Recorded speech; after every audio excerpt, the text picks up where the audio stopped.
The V&A's exhibition on postmodernism is the first major look at this controversial art movement which spanned everything from architecture to album covers. The museum has gathered over 250 objects that fall under the label postmodern. But what do Grace Jones' maternity dress have in common with a Day-Glo toaster and a chair made from a gas pipe?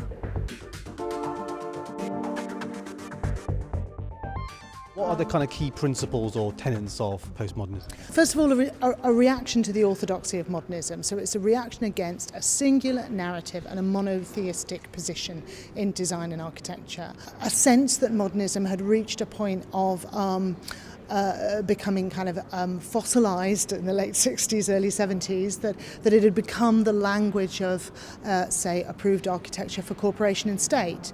And secondly, it's an embracing of a diversity of practices, an exploration of things that had previously been considered beyond the pale. And in a way, Las Vegas is an example of that. Exactly. Las Vegas, the architecture of the Strip, neon signs, the architecture of pleasure and communication, of kitsch, all that seems to be beyond modernism.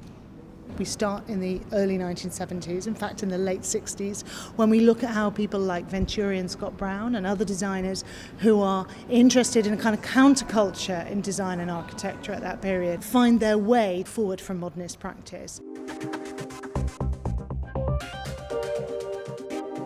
Charles Jencks is considered the godfather of postmodernism. He popularised the term 40 years ago after declaring the death of modernism. The V&A is featuring the beach house that he designed back in the mid-70s for his Cape Cod studio. It's called the Garage Rotunda, and it's prefabricated by local builders, and it cost a ridiculous $5,500 to build. On the other hand, it has more than $10,000 worth of ornament on it.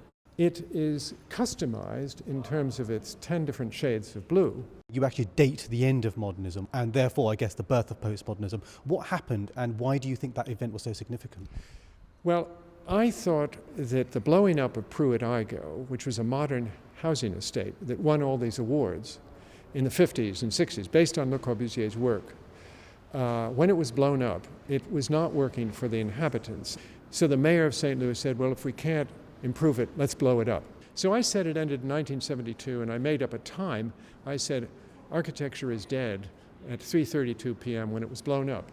I had no idea what the time was, but that went into the Encyclopedia Britannica, it went into the French newspapers, because it was a factoid. It was a fact repeated so often that it became a social truth. Whenever postmodernism becomes the majority movement, as it did in 1985, it ends up being corporate and just as bad as modernism. So I'm happy to be a loyal opposition, or maybe sometimes disloyal opposition, to the modernist hegemony. One of the key tenets of postmodernism is the idea of bricolage, stealing and borrowing, cutting and pasting. And you find that in everything from ceramics to fashion to architecture. That's my pot over there, which I made sometime in the 80s. When I went to art school in Leeds, the worst thing anybody could say to you about your work was that it was merely decorative. Decoration was an absolute no-no. And suddenly you realised, well, actually you could do it. And it was fine and people liked it. And it was like a sort of sudden, it was like an emperor's no clothes moment. Memphis was this group working in Italy who completely reinvented design, and they made these wonderful, silly, colourful tables and chairs and teapots, and it was sort of such a revelation. I mean, partly because it was commercial design, so you kind of thought, oh my God, these things are being produced and they're so fabulous. No more bent wood and lots of silly plastic.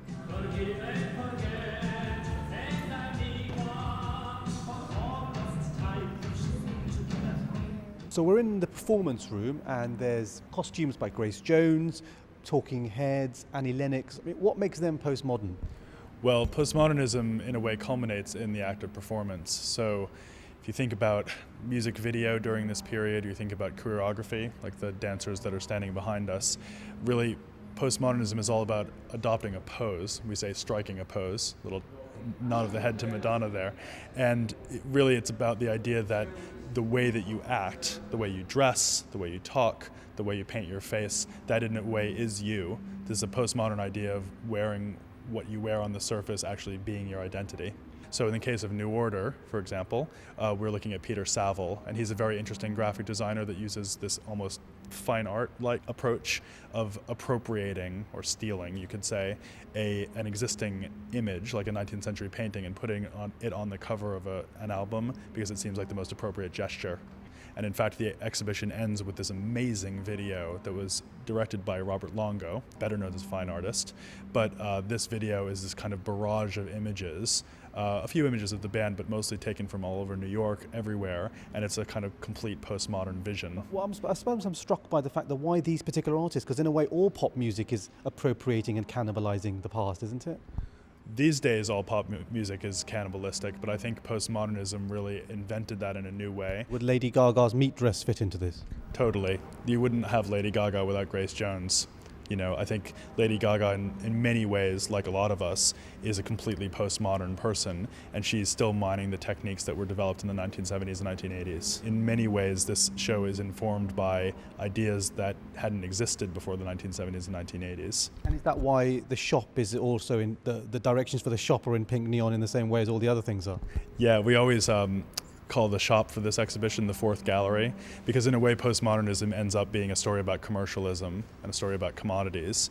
So once postmodernism is for sale, it really changes its nature, and in some ways that's the end of the movement. So where more appropriate to end than a gift shop.